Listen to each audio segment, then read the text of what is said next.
જય ગૌ માતા મિત્રો। બળદ આશ્રમ અત્યારે રાતના 10 વાગ્યા છે ને અમારા છોકરાઓ હે ખાધા પીધા વગરના હજી જઈમાં નથી। અમારા શેડ બનાવવાનું કામ ચાલુ છે અહીંયા અત્યારે। અમારા બાપુ પણ આવી ગયા છે। છોકરાઓ કે પહેલાં ખાડા ખોદી લઈએ આપણે પછી જમશું। હજી અમારા 5-6 ખાડા ખોદવાના છે અને રાતના 10 વાગી ગયા છે। આ છોકરો પણ ક્યારનો બ્રેકેટ હાકે હો અમારો। જો આ છોકરો હે રાજુ અને અમારા બાપુએ વર્ગા હે ક્યારના બળદ આશ્રમે। તો ચોમાસું અમારે આવી જવાનું છે વહેલું, એના હિસાબે અહીંયા અમારે જો આવડો શેડ બનાવવાનો છે ને શેડનું કામ રાત ને દિવસ જોયા વગર ધબધબાટી બોલાવીએ ને ચાલુ છે અમારે આ બળદ આશ્રમમાં। તો બને એટલી સહાય ને સાથ ને સહકાર દેતા રહેજો। જય ગૌ માતા, જય ગોપાલ। આ બધા મિત્રોનું કામ જો રાતના 10 વાગ્યા ખાડા ખોદી દીધા અમારા બાપુએ પણ। હા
જય ગૌ માતા મિત્રો। અત્યારે રાતના વાગ્યા છે 1:30।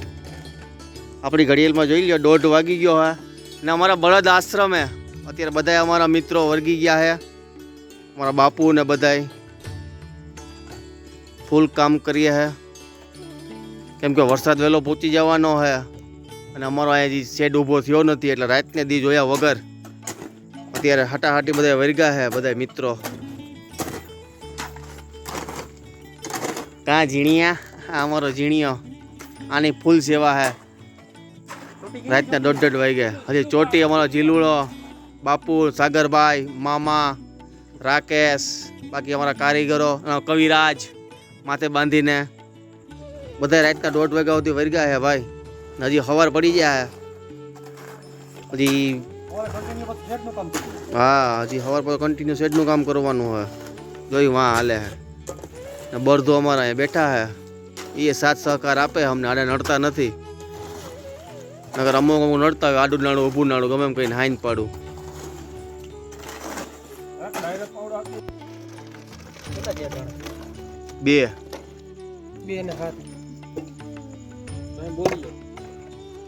બે ને હાથ તે બાપુ હાલો। રાતના અત્યારે જય ગૌ માતા રાતના 2 વાગ્યા છે અને હરેક કારીગર શીખે અત્યારે હાજર છે અહીંયા। ટીણિયા ફ્રી સેવા કરે છે કેટલા દિવસથી આ કન્ટિન્યુ। અમારા સાગરભાઈ છે, દિલીપભાઈ છે અને રાત્રે દી અત્યારે જોયા વગર સવારે પણ આખો દી કામ છે। આ બળદની વેદના નથી જોવાતી એના માટે બધા તૈયાર છે અને અમે તો ખાલી નિમિત્ત છીએ। બરોડા ઉપર છે બાકી અમારે તાકાત નથી કે 24 કલાક કામ કરીએ ગયા। 24 ને 48 કલાક કન્ટિન્યુ થઈ ગયો। જય ગૌ માતા, જય શ્રી રામ, જય ગૌ માતા। બધા મિત્રો જો અમારો અટાણે આ છેલ્લો હે અમારો બીમ।